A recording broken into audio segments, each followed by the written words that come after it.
అందమైన ఒక పల్లెటూరు. అందులో 10 ఏళ్ల క్రితం జరిగిన ఒక కథ.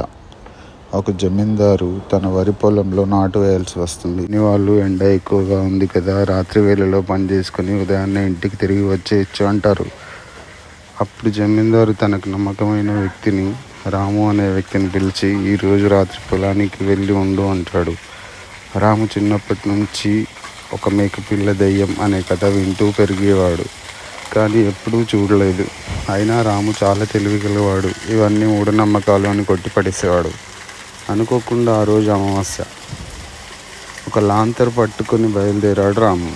దారి మధ్యలో చిమ్మ చీకటి, పెద్ద పెద్ద గాలులు, చెట్లు చాలా వేగంగా ఊగడం మొదలవుతుంది. రాము మనసులో ఒక చిన్న భయం మొదలైంది. కానీ భయపడకుండా ముందుకు సాగాడు రాము. కొంత దూరం వెళ్ళాక చెట్లు పొదల్లో తెల్లని ఆకారం కదులుతున్నట్టుగా అనిపించింది. కాస్త ముందుకు వెళ్ళాక ఒక చిన్న మేకపిల్ల తన వెనకాలే నడుస్తూ వస్తుంది.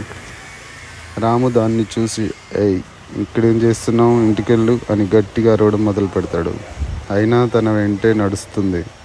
కాసేపటికి తనపై ఎక్కి కూర్చుంటుంది ఆ మేక. రాము భయంతో పరిగెత్తడం మొదలుపెట్టాడు. ఆ మేక బరువు పెరగడం మరియు ఆకారం పెరగడం మొదలైంది. ఇంకాస్త ముందుకు వెళ్ళాక తన ముందుకి దూకి గట్టిగా అరవడం మొదలవుతుంది. అప్పటికే భయంతో చెమటలు పట్టి ఒళ్ళంతా అలసిపోయి నోట్లో నుంచి మాట కూడా రాలేని పరిస్థితి రాముది.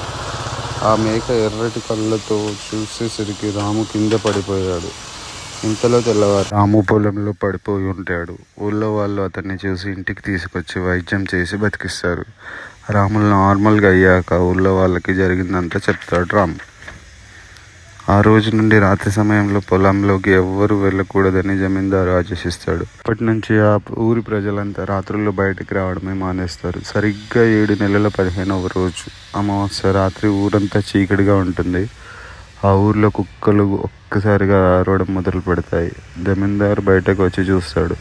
దూరంగా చీకట్లో మేకల గుంపులో రాము కూర్చొని పచ్చి మాంసాన్ని తింటూ ఉంటాడు. చూసిన జమీందారు భయంతో వణికిపోతాడు.